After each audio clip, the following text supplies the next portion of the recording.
तो बच्चों, कैसे हैं आप सब। चलिए आज हम अपना नया लेक्चर देखेंगे। जैसा कि आपको देखते ही पता चल रहा है, क्या अब जुगाड़ से निकलेगा आंसर। हमें हाइब्रिडाइजेशन निकालने के लिए आज से स्ट्रक्चर की ज़रूरत नहीं पड़ेगी। आज हम एक ऐसी ट्रिक सीखने जाएंगे जिससे चुटकियों में हाइब्रिडाइजेशन निकल जाएगा। और आज हम हाइब्रिडाइजेशन के बारे में ऐसे ऐसे कॉन्सेप्ट सीखेंगे कि आपको मज़ा आने वाला है। तो आज की वीडियो को बिल्कुल मिस मत करिए। चलिए, तो सबसे पहले हम देखेंगे बैलेंस बॉन्ड थ्योरी।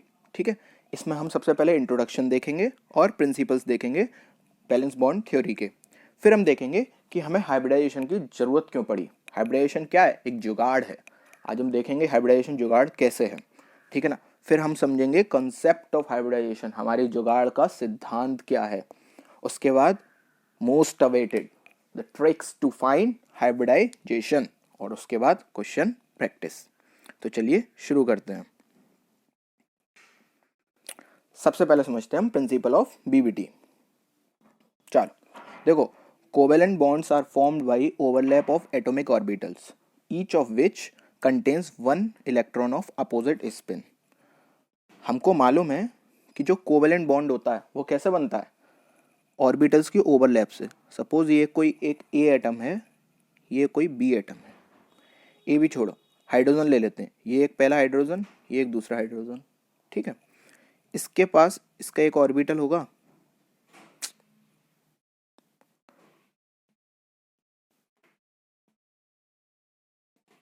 ये इसका एक ऑर्बिटल है दोनों के। ठीक है, इसमें एक इलेक्ट्रॉन है और इसमें भी एक इलेक्ट्रॉन है। अब क्या होगा? हाइड्रोजन हाइड्रोजन आएंगे पास में, और ये क्या कर लेंगे? अपने इलेक्ट्रॉन को शेयर।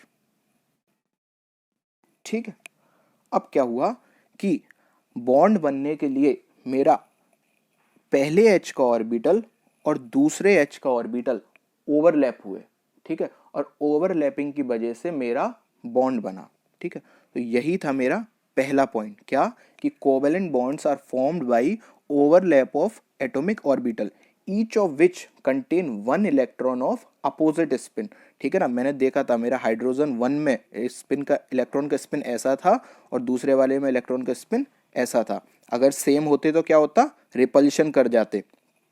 अपोजिट थे, उनकी मैग्नेटिक फील्ड अपोजिट डायरेक्शन में थी, एक की क्लॉकवाइज थी, एक की एंटी क्लॉकवाइज थी, इसलिए वो आपस में जुड़ गए।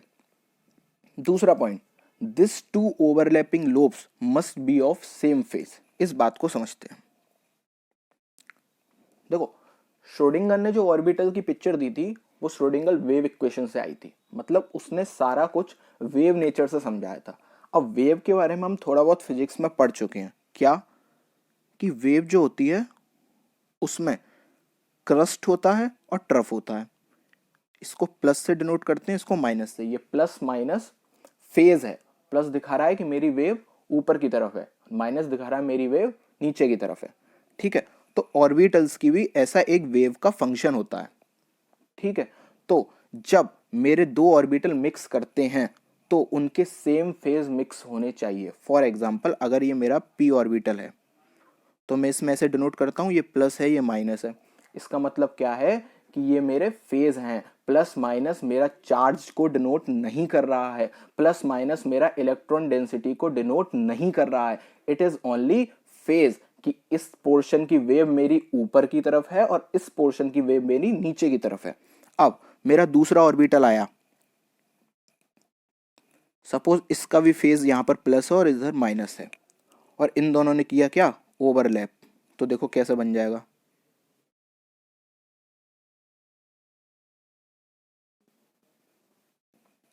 इस तरीके से। तो ये क्या हो जाएगा? माइनस माइनस, और ये क्या हो जाएगा? एक बड़ा सा प्लस। तो ये क्या हो गई? ये दोनों वेव्स मेरी कंबाइन हो गई। और हम फिजिक्स में भी देखते हैं ना कि जब ये दोनों वेव आई, सुपरपोजिशन प्रिंसिपल बोलते हैं उसको, प्लस प्लस माइनस माइनस, तो क्या होता है? जो फाइनल वेव होती है वो कैसी हो जाती है? बड़ी, है ना। क्यों? क्योंकि वो सुपर इम्पोज कर जाती हैं। तो ऐसा ही ऑर्बिटल्स के साथ भी होता है, क्या कि this two overlapping lobes must be of same phase. अगर डिफरेंट फेज के होंगे तो मेरा एंटी बॉन्डिंग ऑर्बिटल बन जाता है वहां पर। ठीक है, तीसरी बात, each of the bonded atoms maintains its own atomic orbital, but the electron pair in the overlapping orbital is shared by both atoms. Obvious सी बात है, जब मैंने सिंगल सिंगल एटम्स देखे थे तो सबके हर एक के ऑर्बिटल में अपना अपना इलेक्ट्रॉन था, लेकिन जब मैंने शेयरिंग के बाद देखे तो बीच में एक ओवरलैपिंग जोन आया जिसमें दोनों का इलेक्ट्रॉन साथ में बैठे हुए थे, तो मॉलिक्यूल्स में दोनों के इलेक्ट्रॉन शेयर हो रहे थे लेकिन एटम में अपना अपना इलेक्ट्रॉन था। ये सब बातें हम जानते हैं, बट हम क्यों जान पाए हैं? क्योंकि वो बीवीटी ने हमें दी थी, बट हमने पहले पढ़ी तो हमें पता नहीं था कि ये बीवीटी से आई है। अब हम बस एक बार कंपाइल कर रहे हैं उन चीजों को। चौथा पॉइंट है, the greater the amount of orbital overlap, the stronger the bond. This leads to a directional character for the bond when other than s orbitals are involved. देखो इसका मतलब क्या है वो समझो। देखो क्या कह रहा है कि सपोज ये मेरा ऑर्बिटल है और ये भी मेरा ऑर्बिटल है। जब ये दोनों आपस में ओवरलैप करेंगे तो ये जितना ज्यादा ओवरलैपिंग जोन होगा मेरा, उतना ही अच्छा मेरा बॉन्ड बनेगा।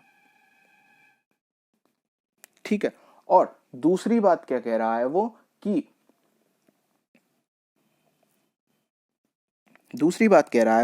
कि this leads to a directional character for the bond when other than s orbitals are involve. मतलब जब s ऑर्बिटल्स के अलावा कोई दूसरे ऑर्बिटल्स इन्वॉल्व होते हैं तो बॉन्ड में डायरेक्शनल कैरेक्टर आता है। कैसे? देखो, जब मेरा ये एक s ऑर्बिटल था, ठीक है, ये मेरा कोई s ऑर्बिटल है। अब देखो, अब इसके साथ किसी दूसरे ऑर्बिटल को ओवरलैप करना है तो क्या होगा? सपोज एक s ऑर्बिटल को ही ओवरलैप करना है तो इसकी बाउंड्री आप देखिए हर तरफ से सेम है।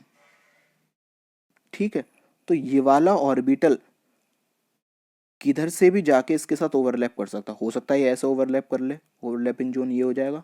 हो सकता है ये ऐसे ओवरलैप कर ले, ओवरलैपिंग जोन ये हो जाएगा। हो सकता है ऐसे ओवरलैप कर ले, ओवरलैपिंग जोन ये हो जाएगा। ठीक है, ये था मेरा s ऑर्बिटल की बात। लेकिन अगर कोई दूसरा ऑर्बिटल है, कौन सा? सपोज p ऑर्बिटल है। ठीक है, तो इसके लोब्स केवल इतनी इतनी बाउंड्री में ही है। इधर तो कोई लोब है नहीं, इधर तो कोई लोब है नहीं, तो इसके साथ ये बाध्यता आ गई कि ये केवल या तो इतने पोर्शन से ओवरलैप कर सकता है या फिर इतने पोर्शन से ओवरलैप कर सकता है। तो अगर मैंने इसको हॉरिजॉन्टली रख दिया है ऐसे, तो इसके सामने एक डायरेक्शन क्रिएट हो गई कि अब इसको केवल ऐसे ही जाना होगा ओवरलैप करने के लिए। ये ऐसे नहीं जा सकता ओवरलैप करने के लिए। क्यों? क्योंकि अगर ऐसे जाएगा तो ऊपर की साइड कोई लोब ही नहीं है, इसका तो हॉरिजॉन्टल डायरेक्शन में लोब है। ऐसा ही अगर मैंने इसको वर्टिकली रख दिया तो ये केवल ऐसे ही ओवरलैप कर सकता है। मतलब अगर मैं 2 p ऑर्बिटल ले आया ऐसा करके तो ये दोनों ओवरलैपिंग हॉरिजॉन्टली ही करेंगे। समझ में आ गई बात? या फिर अगर मैं ऐसे ले आया तो ये हर तरफ से नहीं कर सकते। ये मैं 8 बना रहा हूं गलती से, कायदे में ऐसा बनेगा ऑर्बिटल।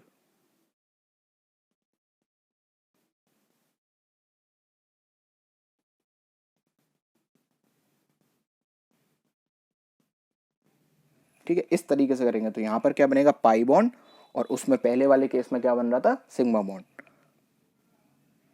ठीक है, तो ये था the greater the amount of orbital overlap the stronger the bond. This leads to a directional character for the bond when other than s orbitals are involve. इतनी बात हमको समझ में आ गई। हाँ, अब यहां से आती है इंटरेस्टिंग चीजें शुरू। देखो, हमें हाइब्रिडाइजेशन की जरूरत क्यों पड़ी, हम उस चीज को समझते हैं। हम एग्जांपल लेते हैं CH4 का, मीथेन गैस।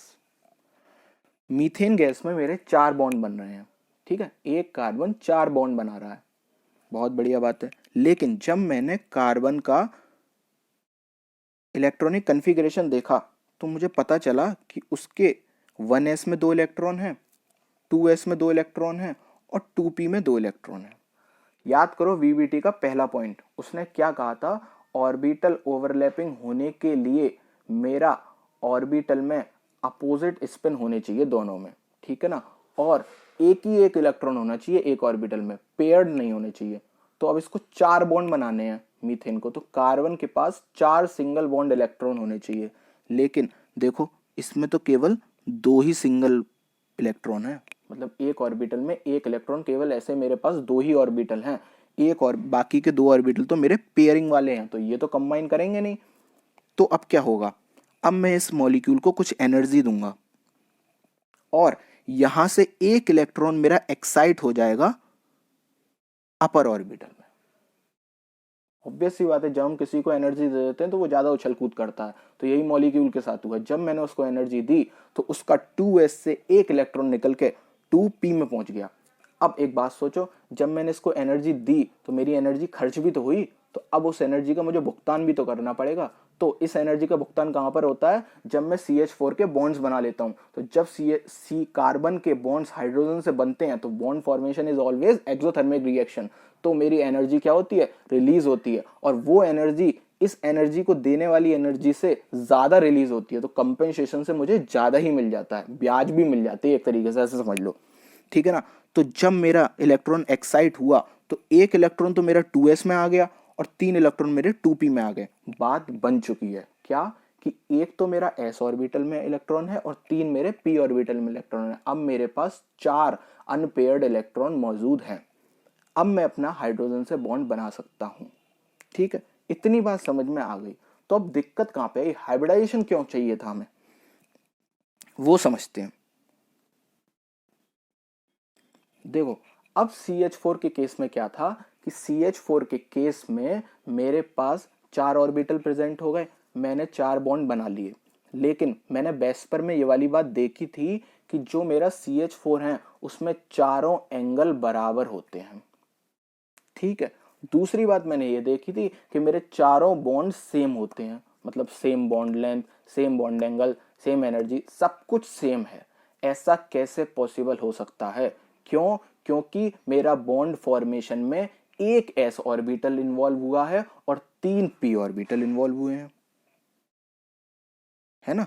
एक s ऑर्बिटल इन्वॉल्व हुआ है और 3 p ऑर्बिटल इन्वॉल्व हुए हैं। p की शेप अलग, s की शेप अलग, s का कोई डायरेक्शनल कैरेक्टर नहीं, p पूरा डायरेक्शनल, p के बीच में 90 डिग्री के एंगल हैं, तो CH4 में 109 डिग्री का एंगल कैसे बन गया, ये क्वेश्चन मेरे दिमाग में आया और यहीं से पहचान बनाई हाइब्रिडाइजेशन ने।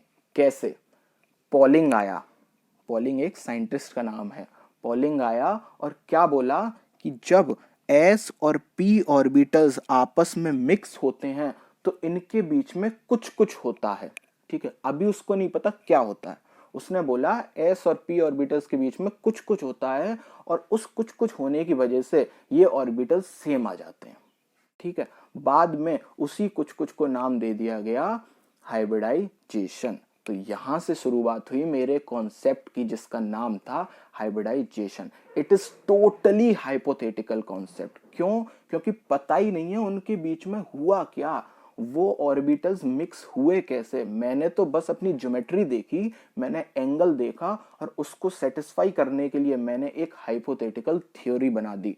Hybridisation is just a hypothetical concept. Hindi में बोले तो ये एक केवल जुगाड़ है, इसका वास्तविकता से कोई संबंध नहीं है, ठीक है। तो यही बताया गया है क्या, according to Pauling the atomic orbitals combine to form new set of equivalent orbitals known as hybrid orbitals. मतलब ये s था और ये p था, ये चारों आपस में मिक्स हुए और इन्होंने 4 नए ऑर्बिटल्स बनाए, क्या, 2sp3। अब यहां पर बात सेटिस्फाई हो रही है, क्यों, क्योंकि ये जो मेरे नए ऑर्बिटल्स बने हैं ये चारों सेम एनर्जी के हैं, इनकी सारी कैरेक्टरिस्टिक सेम हैं, तो अब जो ये बॉन्ड बनाएंगे वो भी सेम बनेंगे। इसलिए मीथेन में चारों बॉन्ड्स बराबर, चारों बॉन्ड एंगल बराबर, सारे बॉन्ड की एनर्जी बराबर, ठीक है। अगला point, unlike pure orbitals the hybrid orbitals are used in bond formation, ठीक है।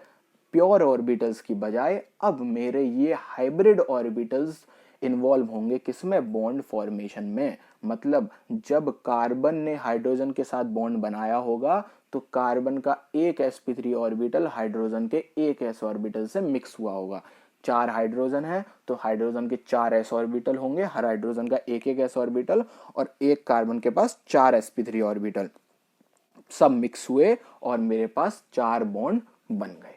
ये था पूरा हाइब्रिडाइजेशन का कॉन्सेप्ट कि हाइब्रिडाइजेशन मेरा क्यों निकल के आया। अब एक बात दिमाग में आई, सर मीथेन तक तो समझ में आता है, मतलब टेट्राहेड्रल ज्योमेट्री तक तो समझ में आता है और ऑक्टाहेड्रल में भी समझ में आता है। वेस्पर में हमने देखा था कि बॉन्ड एंगल्स सारे सेम होते हैं, लेकिन ट्राइगोनल बाइपिरामिडल, पेंटागोनल बाइपिरामिडल, वो भी तो हाइब्रिड ऑर्बिटल से बनते होंगे, तो उसमें तो बॉन्ड एंगल्स अलग आ रहे थे। ट्राइगोनल बाइपिरामिडल में मेरा बॉन्ड एंगल 120 और 90 डिग्री था, और पेंटागोनल बाइपिरामिडल में मेरा 90 डिग्री और 72 डिग्री था। तो ऐसा क्यों हुआ? तो वहां पर होता है ग्रुप हाइब्रिडाइजेशन, उसको अभी आगे समझेंगे, ठीक है। देखो हाइब्रिडाइजेशन की नीड क्यों पड़ी, हाइब्रिडाइजेशन एक हाइपोथेटिकल कॉन्सेप्ट है, ये सारी चीजें आपको क्लियर होनी चाहिए। अब देखो तो क्या हुआ, सारे sp3 ऑर्बिटल्स के पास 2 लोब्स हैं। अब थोड़ा सा मैं हाइब्रिड ऑर्बिटल्स के बारे में चर्चा कर रहा हूं, क्या कि जब हाइब्रिड ऑर्बिटल्स की पहचान क्या होती है, मेरा हाइब्रिड ऑर्बिटल्स जो होते हैं उनका एक लोब बड़ा होता है और एक लोब छोटा होता है। कैसे, वो समझते हैं। देखो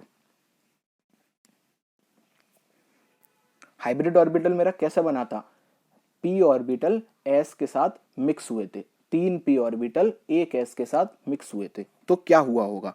और BVT की एक बात याद रखना, क्या कि हमेशा सेम फेज ही मिक्स होंगे, ठीक है ना। ये दोनों बातें कंबाइन करके मैं हाइब्रिड ऑर्बिटल की पिक्चर आपके सामने रखूंगा। देखो कैसे, ये मेरा है s ऑर्बिटल, ठीक है। पिंक को मैं प्लस या माइनस जो आप चाहो वो मान लो, मैंने मान लिया पिंक मेरा प्लस है, ठीक है, बहुत बढ़िया बात है। तो ब्लू मेरा क्या हो गया, माइनस, ठीक। चलो तो मेरा s ऑर्बिटल क्या है, प्लस फेज का है। p ऑर्बिटल में दो दो फेज है सब में, ठीक है ना। क्या, एक प्लस एक माइनस, एक प्लस एक माइनस, एक प्लस एक माइनस, बहुत बढ़िया। अब सेम फेज के ऑर्बिटल मिक्स होंगे तो इसका प्लस वाला पार्ट s ऑर्बिटल से मिक्स होने जाएगा, ठीक है। और मिक्स होने के बाद क्या होगा, ये प्लस वाली लोब हो जाएगी बड़ी और माइनस वाली लोब रहेगी छोटी। This is called hybrid orbital. Pure orbital और हाइब्रिड ऑर्बिटल में यही अंतर है, ठीक है। कि अगर मैं प्योर p ऑर्बिटल देखूंगा तो वो कैसा होगा, ऐसा, दोनों लोब्स बराबर, एक प्लस मान लो एक माइनस। लेकिन हाइब्रिड ऑर्बिटल कैसा होगा, ऐसा। क्यों, क्योंकि इसके एक ही तरफ कॉम्बिनेशन हो रहा है, यहां पर आधा p है और आधा s है, ठीक है। दोनों मिल गए और एक बड़ा लोब तैयार हो गया। तो हाइब्रिड ऑर्बिटल की पिक्चर ऐसी है। अब हाइब्रिड ऑर्बिटल में तो डायरेक्शनल कैरेक्टर और बढ़ गया, क्यों, क्योंकि p तो कम से कम 2 जगह से ओवरलैपिंग कर सकता था, लेकिन हाइब्रिड ऑर्बिटल तो केवल इसी पोर्शन से ओवरलैपिंग कर सकता है। ये पोर्शन तो ना के बराबर है, इससे तो क्या ही ओवरलैपिंग करेगा। तो अब इसमें तो 2 जगह थी हॉरिजॉन्टल में, मतलब वो इधर भी चल सकता था, वो इधर भी चल सकता था, लेकिन यहाँ पर तो केवल इधर ही जाना होगा। तो हाइब्रिड ऑर्बिटल तो और भी डायरेक्शनल हो गया, ठीक है। तो क्या हुआ, मेरा s ऑर्बिटल और 3 p ऑर्बिटल आपस में मिक्स हुए और ये मेरा नया एक sp3 ऑर्बिटल तैयार हुआ। ऐसे टोटल 4 sp3 ऑर्बिटल तैयार हुए होंगे, ठीक है। और ये sp3 ऑर्बिटल में देखो पता चल रहा है ना, यहाँ पर जो नेगेटिव की लोब थी वो थोड़ी बड़ी बड़ी है, मतलब बराबर की है। यहाँ पर क्या हुआ, पॉजिटिव की लोब बड़ी हो गई और नेगेटिव की लोब छोटी हो गई, ठीक है। ये लोब्स क्या दिखा रहे हैं, ये प्लस माइनस क्या दिखा रहे हैं कि ये डिफरेंट फेजेस हैं, ठीक है। ये चार्ज डेंसिटी नहीं है, ये पॉजिटिव चार्ज नेगेटिव चार्ज नहीं है। इस बात को गांठ बांध लो कि ये पॉजिटिव चार्ज नेगेटिव चार्ज नहीं है, ये फेज हैं। नेक्स्ट, अब इतनी बात हमने समझ ली, हमें पता चल गया कि हाइब्रिडाइजेशन क्या होता है, हाइब्रिडाइजेशन क्यों होता है, हाइब्रिडाइजेशन की जरूरत क्यों पड़ी। अब हम हाइब्रिडाइजेशन की एक प्रॉपर सटीक डेफिनेशन देख लेते हैं जो हमें एग्जाम में लिख के आनी है। वो क्या है, the process of intermixing of orbitals of slightly different energy point to be noted, slightly different energies. अभी इसको समझेंगे क्या है। so as to distribute their energy, resulting in the formation of new set of orbitals of equivalent energies and shape। मतलब hybridisation क्या है, इसमें orbitals mix होते हैं स्लाइटली डिफरेंट एनर्जी के। अब इस बात को समझेंगे, स्लाइटली डिफरेंट एनर्जी क्या है, ठीक है। मतलब उनके बीच में एनर्जी गैप थोड़ा ही कम होना चाहिए, बहुत ज्यादा कम ना हो जाए, ठीक है ना। तो ऐसे ऑर्बिटल मिक्स होंगे, किस लिए मिक्स होंगे, so as to redistribute their energy, ताकि वो अपनी एनर्जी को रीडिस्ट्रीब्यूट कर सकें, resulting in the formation of new set of orbitals, और वो नए सेट ऑफ ऑर्बिटल्स बनाएंगे। जैसे एस और पी मिक्स हुए, उन्होंने अपनी एनर्जी को रीडिस्ट्रीब्यूट किया और मेरे नए 4 sp3 ऑर्बिटल्स बन के तैयार हुए। कैसे, of equivalent energies and shape. अब उनकी शेप भी बराबर है और उनकी एनर्जीज भी बराबर हैं। देखो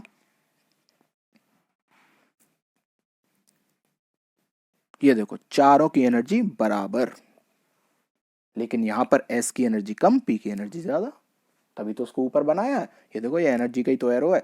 अब जो मैंने बात आपसे प्रॉमिस की कि स्लाइटली डिफरेंट एनर्जी का मतलब क्या है, स्लाइटली डिफरेंट एनर्जी का मतलब है जिनके बीच में एनर्जी गैप कम होगा वही मिक्स होने चाहिए थे। क्यों, मुझे तो 4 इलेक्ट्रॉन की जरूरत थी ना, मैंने 2s को ही क्यों एक्साइट कराया, मैं 1s का इलेक्ट्रॉन एक्साइट करा देता, 2s को ऐसे ही रहने देता, क्या दिक्कत है ना।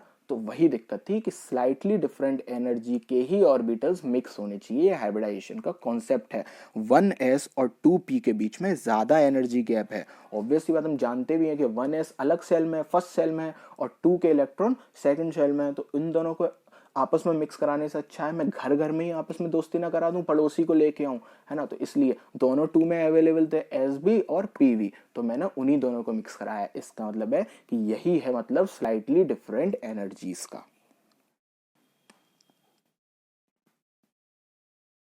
चलिए, हाइब्रिडाइजेशन की डेफिनेशन बहुत अच्छे से क्लियर हो जानी चाहिए, बहुत सिंपल थी, एक भी पॉइंट ऐसा नहीं था जिसको मुझे रटना पड़ा हो इस डेफिनेशन में। आगे बढ़ते हैं, पॉइंट्स टू रिमेंबर। हाइब्रिडाइजेशन के लिए क्या क्या बातें हमें याद में रखनी है। पहला, the number of hybrid orbitals is equals to the number of atomic orbitals that gets hybridized. मतलब मेरे नंबर ऑफ हाइब्रिड ऑर्बिटल्स उतने ही बनेंगे जितने मेरे प्योर ऑर्बिटल्स इन्वॉल्व हुए हैं हाइब्रिडाइजेशन में। मतलब मेरा एक एस ऑर्बिटल मिक्स हुआ था कितने के साथ, 3 पी ऑर्बिटल्स के साथ, टोटल कितने ऑर्बिटल्स हो गए, 4। तो मेरे 4 ही नए हाइब्रिड ऑर्बिटल्स बनेंगे। मतलब जितने एटॉमिक ऑर्बिटल्स कंबाइन होंगे उतने ही हाइब्रिड ऑर्बिटल तैयार होंगे। दूसरी बात, the hybridized orbitals are always equivalent in energy and shape. ये वाली बात तो हम अभी देख ही चुके। तीसरी बात, the hybrid orbitals are more effective in forming stable bonds than the pure atomic orbitals. अब ये वाली बात समझते हैं, याद करो बीबीटी ने क्या कहा था, जितना ज्यादा ओवरलैपिंग जोन उतना अच्छा स्ट्रॉन्ग बॉन्ड्स, है ना। तो उतना अच्छा स्ट्रॉन्ग बॉन्ड। अब ओवरलैपिंग जोन होने के लिए मेरा ओवरलैपिंग जो एरिया है वो भी तो ज्यादा होना चाहिए। तो ऑब्वियस सी बात है, पी ऑर्बिटल सपोज ये है, ठीक है, इसके जो ये लोब्स हैं वही छोटे हैं, तो कर करके भी आखिर कितना ओवरलैप कर लेगा, ये सोचने वाली बात है ना। लेकिन हाइब्रिड ऑर्बिटल क्या है, ये है, इसका ये लोब देखो कितना मोटा है ना। अगर कोई एस ऑर्बिटल आया और इसके साथ मिक्स कर गया तो ये देखो कितना ज्यादा ओवरलैपिंग जोन है। तो इसीलिए ओवरलैपिंग जोन हाई, बीच में electron density high, bond formation is stronger. Bond मेरा स्ट्रॉन्गर बनेगा, उस बॉन्ड की स्ट्रेंथ ज्यादा होगी, ठीक है। चलो, तो तीसरा पॉइंट मुझे समझ में आ गया, क्या कि मेरा hybrid orbitals are more effective in forming stable bonds than the pure atomic orbitals. अगली बात, important conditions for hybridization. Hybridization होने के लिए इंपॉर्टेंट कंडीशन क्या क्या हैं। इन कंडीशंस को पढ़ने से पहले एक बात याद रखना कि हाइब्रिडाइजेशन इज अ जुगाड़, इसकी कोई सीमा नहीं है। हमें अपनी ज्योमेट्री प्रूफ करनी है, हम उस प्रूफ करने के लिए किसी भी हद तक गिर जाएंगे। मतलब इस थ्योरी का कोई भी रूल्स एंड रेगुलेशंस नहीं है, बस हमारी कंडीशन सेटिस्फाई होनी चाहिए। अगर मेरे रूल्स एंड रेगुलेशन इसके सेटिस्फाई नहीं हो रहे होंगे, मैं नए रूल्स ले आऊंगा, लेकिन मेरी ज्योमेट्री सेटिस्फाई होनी चाहिए। कैसे? देखो, the orbitals undergoing hybridization should have almost equal energy. बात हम समझ चुके हैं कि 2s और 2p के ही कंबाइन हुए, 1s का नहीं हुआ। क्यों? क्योंकि स्लाइट डिफरेंस होना चाहिए एनर्जी में। दूसरी बात, promotion of electron is not essentially condition prior to hybridization. क्या बोल रहा है ये? कि जरूरी नहीं है हाइब्रिडाइजेशन के लिए मुझे इलेक्ट्रॉन को एक्साइट ही कराना पड़े। अरे ये क्या बात है? तीसरा पॉइंट पढ़ना, it is not necessary that only half filled orbitals participate in hybridization. In some cases even filled orbitals of valence shell take part in hybridization. ये तो गजब ही हो गया यार। मतलब कोई और छोर ही नहीं है थ्योरी का, अपनी बातों को गलत प्रूफ कर रही है। क्या कह रही है अब? कि जरूरी नहीं है कि मेरा इलेक्ट्रॉन एक्साइट कराया जाए, हम पेयर्ड ऑर्बिटल्स को भी कंबाइन करा देंगे। बहुत बढ़िया बात है। मतलब ज्योमेट्री सेटिस्फाई होनी चाहिए। हाइब्रिडाइजेशन के अंदर हमें जो 3-5 करनी होगी हम वो करेंगे। ठीक है, इसीलिए मैंने बोला ये एक केवल जुगाड़ है। जुगाड़ को दिमाग से नहीं लगाया जाता, जुगाड़ जुगाड़ होती है ना। जब चल गई, नहीं चली नहीं चली। तो इसीलिए ये भी एक हाइपोथेटिकल कॉन्सेप्ट है, इसके बारे में इतना सोचने की जरूरत नहीं है। और अब तो वैसे भी हम सारी स्टडी आगे आने वाली क्लासेस में एमओटी से पढ़ते हैं, वीबीटी को तो हम पढ़ते भी नहीं है। ये हमारे केवल ग्रेजुएशन लेवल तक समिट जाती है पूरी। ठीक है, तो इतनी बात थी इंपॉर्टेंट कंडीशन फॉर हाइब्रिडाइजेशन के लिए। चलो बस, ये सब थी ज्ञान की बातें। अब करते हैं काम की बातें। Best trick to find hybridization. Best trick देखते हैं क्या है, समझो। As much there are charge clouds around the central atom, only that much orbitals will combine, and thus we can tell their hybridization and geometry. याद करो VSEPR का lecture, मैंने आपको चार्ज क्लाउड समझाए थे। बस वही थी ट्रिक। ट्रिक तो वहीं खत्म हो चुकी थी, यहाँ तो केवल फॉर्मेलिटी होगी। क्या? चार्ज क्लाउड आपको निकालने आते हैं। अब एक बात याद रखो, ट्रिक यही है कि जितने मॉलिक्यूल में चार्ज क्लाउड होंगे सेंट्रल एटम के चारों ओर, वही उसका हाइब्रिडाइजेशन हो जाएगा। कैसे? उस बात को समझो। देखो, हाइब्रिडाइजेशन है क्या? हाइब्रिडाइजेशन के मैंने नाम सुने ना, sp, sp2, sp3। मतलब क्या है इसका? इसका मतलब ये है कि मैंने हाइब्रिडाइजेशन जो नाम रखा ना, वो इस बेस पर रख दिया कि मेरे कौन कौन से ऑर्बिटल और कितने कितने ऑर्बिटल मिक्स हो रहे हैं। इस बात से मैंने उसका हाइब्रिडाइजेशन बता दिया। मतलब मेरा अगर एक s ऑर्बिटल और एक p ऑर्बिटल मिक्स हो रहे हैं तो मैं बोल दूंगा sp हाइब्रिडाइजेशन। ठीक है, मेरा अगर एक s ऑर्बिटल और 2 p ऑर्बिटल्स मिक्स हो रहे हैं तो मैं बोल दूंगा sp2 hybridisation. 3 p orbital mix हुए तो sp3 हाइब्रिडाइजेशन। अब p तो 3 ही है, तो अब तो मैं sp4 तो बोल नहीं सकता, है ना। तो अब क्या होगा, मैं एक नया ऑर्बिटल लेके आया, नई सबशेल लेके आया। कौन सी? D subshell. उसमें 5 ऑर्बिटल होते हैं। तो ठीक है, अब नया मेरा जो ऑर्बिटल होगा वो डी का मिक्स होगा। तो नेक्स्ट हाइब्रिडेशन क्या हो जाएगा? sp3d, फिर sp3d2, फिर sp3d3। यहीं तक है आपके सिलेबस में। ठीक है, तो अब समझते हैं ये क्या है। जितना, पहला पॉइंट मेरी ट्रिक का क्या है, जितना सेंट्रल एटम के चारों ओर बादल होंगे, मतलब चार्ज क्लाउड होंगे, उतने ही ऑर्बिटल्स मेरे हाइब्रिडाइजेशन के लिए मिक्स होंगे। ठीक है, बस यही थी ट्रिक, खत्म। अब आप किसी भी मॉलिक्यूल का हाइब्रिडाइजेशन निकाल सकते हो। दूसरा पॉइंट, मेरा हाइब्रिडाइजेशन निकालने के लिए मुझे स्ट्रक्चर आए इस बात की कोई जरूरत नहीं है। मैं बिना स्ट्रक्चर जाने, बिना किसी एटम के वैलेंसी जाने अपना हाइब्रिडाइजेशन किसी भी मॉलिक्यूल का बता पाऊंगा। देखो कैसे, ये मैंने कुछ लिए हैं एग्जांपल्स। ठीक है ना। देखो दूसरा पॉइंट और समझ लेते हैं। Always remember that the hybridization do not decide the geometry, always geometry decides the hybridization. याद रखना, कभी भी ऐसा मत कह देना कि मेरा इस एटम का हाइब्रिडाइजेशन sp3 था इसलिए इसकी जो ज्योमेट्री है वो टेट्राहेड्रल है। गलत, ये कहना बिल्कुल गलत है। मैं क्या बोलूंगा, इस मॉलिक्यूल की जो ज्योमेट्री है वो टेट्राहेड्रल है, इसीलिए इसका हाइब्रिडाइजेशन sp3 है। क्यों? क्योंकि मुझे पता था कि उसके बीच में 109 डिग्री का एंगल है, मुझे पता था उसकी शेप टेट्राहेड्रल है। उस शेप को प्रूफ करने के लिए, उस ज्योमेट्री को प्रूफ करने के लिए मैंने अपना एक कॉन्सेप्ट बनाया। मेरे सामने पहले ज्योमेट्री आई, उसके बाद मैंने उसका हाइब्रिडाइजेशन तय किया। ठीक है, तो hybridization do not decide the geometry, geometry decides the hybridization. Next बात, तो ये मैंने कुछ एग्जांपल्स लिखे हैं आपके सामने कि sp होगा तो क्या होगा, sp2 होगा तो क्या होगा, sp3 होगा तो क्या होगा, sp3d, sp3d2, sp3d3।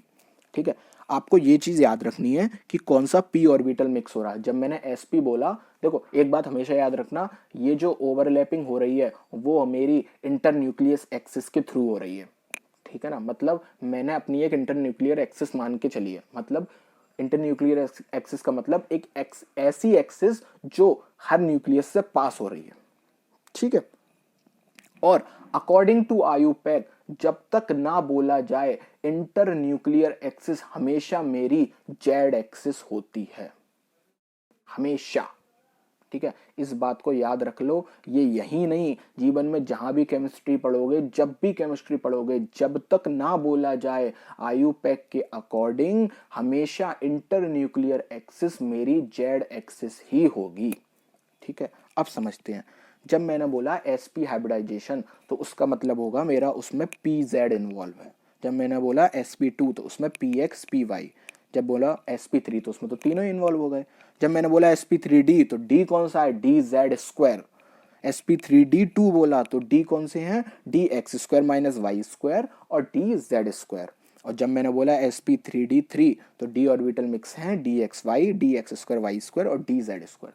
देखो इस बात को समझाया जा सकता है, इसका प्रॉपर एक्सप्लेनेशन होता है, बट इसका एक्सप्लेनेशन ना आपके कोर्स में है और ना ही अभी आप इतने डेवलप हुए हैं कि इन चीज़ों को समझ पाएं।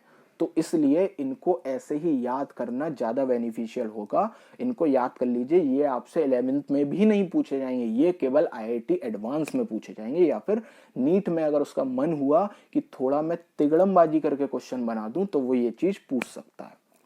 ये सब हो गई सारी बातें खत्म। अब समझ लेते हैं हाइब्रिडाइजेशन कैसे निकालना है। चलो एग्जांपल्स ले लेते हैं कुछ और उन्हीं से समझ लेते हैं। क्या, पहला एग्जांपल लेता हूं मैं, CO2 का मुझे हाइब्रिडाइजेशन बताना है। क्या करना है, सबसे पहले पहले मुझे C लिखो। कार्बन के आउटर मोस्ट शेल में कितने इलेक्ट्रॉन, 4, 1 2 3 4। ऑक्सीजन को कितने चाहिए, 2 2। एक ऑक्सीजन ने 2 इलेक्ट्रॉन ले लिए, एक ऑक्सीजन ने 2 इलेक्ट्रॉन ले लिए। चार्ज क्लाउड गिनो कितने हैं, 1 2। चार्ज क्लाउड निकालना मैंने आपको वेस्पर थ्योरी में बहुत अच्छे से एक्सप्लेन किया है और मैंने उसकी लिमिटेशन भी बताई थी कि बादल कैसा कैसा होना चाहिए, हमें कब 2 बादल गिनने हैं, कब 3 बादल, कब 1 बादल, ये सब मैंने आपको बताया था। बादल छोटा हो बड़ा हो तो वो सब आप वेस्पर थ्योरी से समझ चुके हैं। तो अब यहाँ पर कितने चार्ज क्लाउड हुए सेंट्रल एटम के around, 2 charge cloud. 2 charge cloud का मतलब क्या है, 2 ऑर्बिटल मिक्स होंगे। 2 ऑर्बिटल कौन से, स्टार्टिंग कहां से करनी है, एस से। तो एक एस इन्वॉल्व हो गया और एक पी इन्वॉल्व हो गया, इसका हाइब्रिडाइजेशन क्या हो गया, sp। ठीक है, ये बात समझ में आ गई, इसका हाइब्रिडाइजेशन क्या हो गया, sp हाइब्रिडाइजेशन। और वेस्पर से हम जानते हैं कि जब भी 2 चार्ज क्लाउड होंगे तो उनके बीच में एंगल कितना होगा, 180 डिग्री। उनकी शेप कैसी होगी, लीनियर, और उनकी ज्योमेट्री भी कैसी होगी, लीनियर। अब हम इतनी सारी बातें प्रेडिक्ट कर सकते हैं अपने केवल 2 लेक्चर के बाद। नेक्स्ट मॉलिक्यूल देखते हैं, BeCl2। बेरिलियम में कितने इलेक्ट्रॉन, 2 आउटर मोस्ट सेल में, 1 2। क्लोरीन को कितने चाहिए, 1। कितने चार्ज क्लाउड, 2। तो कितने ऑर्बिटल मिक्स होंगे, 2, एक s और एक p। हाइब्रिडेशन क्या हो गया, sp। Next XeO2। XC की आउटर मोस्ट शेल में कितने इलेक्ट्रॉन? 8। 1 2 3 4 5 6 7 8। 2 ऑक्सीजन है, 2 इलेक्ट्रॉन शेयर करेंगे। 1 2। अब बचे कितने? 4 इलेक्ट्रॉन, तो वो लोन पेयर बन के बैठेंगे। चार्ज क्लाउड गिनो कितने हो गए? 1 2 3 4। 4 चार्ज क्लाउड का मतलब 4 ऑर्बिटल मिक्स होंगे। कौन कौन से? 1 S और 3 P। तो XCO2 का हाइब्रिडाइजेशन क्या हो गया? sp3। इतनी बात समझ में आ गई। और XCO2 की शेप आइडियल क्या होनी चाहिए थी? टेट्राहेड्रल, लेकिन 2 लोन पेयर आ गए तो अब शेप कौन सी हो जाएगी? Band shape. ये हम वेस्पर में सारी चीजें समझ चुके हैं। चलो नेक्स्ट, N3-। मैंने आपसे क्या कहा था? स्ट्रक्चर आपको नहीं आना चाहिए, कोई दिक्कत नहीं है। देखो इस मॉलिक्यूल में प्रूफ होगा, इसमें जादू करेंगे क्या? एन पे कितने इलेक्ट्रॉन? 1 2 3 4 5 और एक नेगेटिव, तो एक और इलेक्ट्रॉन आ गया। अब बचे कितने? 2 N, और दोनों N को कितने कितने इलेक्ट्रॉन चाहिए? 3 3। बहुत बढ़िया, तो दे दो 3 3 इलेक्ट्रॉन। 1 2 3 1 2 3। गजब, मैंने सेंट्रल एटम से 6 बॉन्ड बना दिए नाइट्रोजन के। बेहद ही गंदा और गलत स्ट्रक्चर है, ठीक है, लेकिन मुझे तो स्ट्रक्चर की समझ ही नहीं है। मुझे तो क्या निकलना? हाइब्रिडाइजेशन। और इस गंदे स्ट्रक्चर से भी मेरा हाइब्रिडाइजेशन एकदम करेक्ट निकल के आएगा। कैसे? 1 charge cloud, 2 charge cloud, total कितने चार्ज क्लाउड हो गए? 2। हाइब्रिडाइजेशन क्या हो गया? sp hybridization. चलो समझ में आ गई इतनी बात? बहुत ही इंपॉर्टेंट थी और बहुत ही मजेदार भी थी। नेक्स्ट है मेरा XeF2। 1 2 3 4 5 6 7 8। 1 fluorine, 2 fluorine. Charge cloud गिनो। 1 2 3 4 5। 5 चार्ज क्लाउड का मतलब 5 ऑर्बिटल मिक्स होंगे। 1 S, 3 P और 1 D, sp3d। अच्छा, अब एक बात वो याद करो, मैंने आपको बोला था कि sp3d और sp3d3 मतलब मेरा ट्राइगोनल बाइपिरामिडल और पेंटागोनल बाइपिरामिडल में एंगल 2 2 क्यों आते हैं?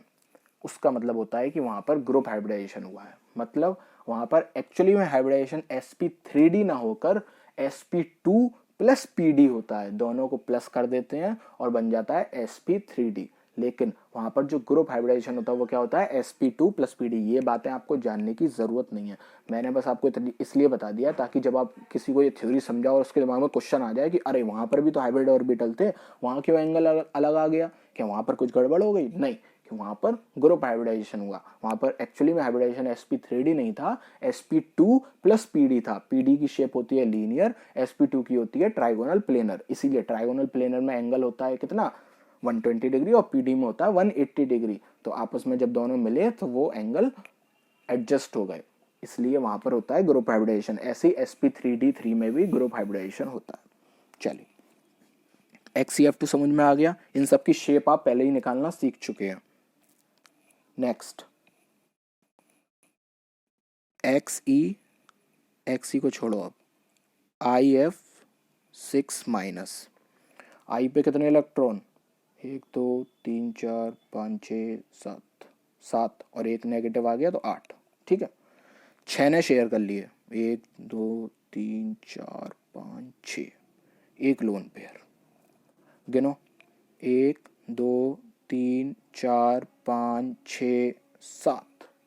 7 बोले तो 7 ऑर्बिटल मिक्स होंगे। कौन कौन से? 1 S, 3 P, 4 हो गए। अब बचे कौन से? D और F। तो D निकाल लो, D में 5 होते हैं ना, 3 D के ले लो। तो 3 D के मतलब sp3d3 हाइब्रिडाइजेशन इसका हो गया। इसकी शेप मैंने आपको पिछली क्लास में बता दी थी क्या होगी, इनके बीच में एंगल्स क्या होंगे ये भी आपको सब बता दिया था। नेक्स्ट देखते हैं, SF4। 1 2 3 4 5 6 शेयर करो। 1 2 3 4, 4 फ्लोरीन ने शेयर कर लिए, एक लोन पेयर। 1 2 3 4 5 SF4 क्या हो गई इसकी ज्योमेट्री? Trigonal bipyramidal. इसका हाइब्रिडाइजेशन क्या हो गया? sp3d। लेकिन इसकी शेप कौन सी हो गई? सी शॉ शेप। ठीक है ना, वेस्पर में हम ये वाली चीज सीख चुके हैं। नेक्स्ट एग्जांपल,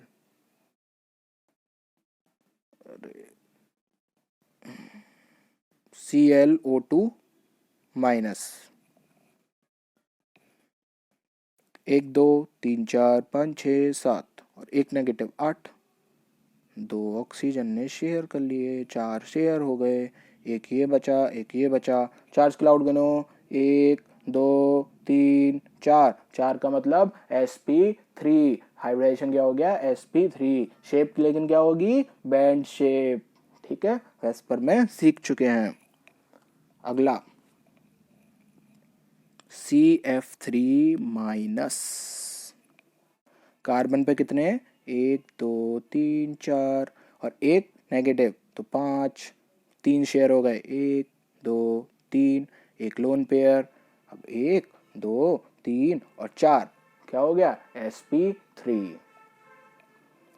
तो देखा, मुझको स्ट्रक्चर नहीं आता है लेकिन फिर भी बहुत आसान है मेरे लिए किसी भी मॉलिक्यूल का हाइब्रिडाइजेशन बता पाना। तो यही था बच्चों आपका हाइब्रिडाइजेशन का पूरा कॉन्सेप्ट। आई होप आपको सब कुछ समझ में आ गया होगा। अब नेक्स्ट वीडियो में मिलेंगे नई ट्रिक और नए ऐसे ही जुगाड़ वाले कॉन्सेप्ट के साथ। तब तक के लिए बाय बच्चों।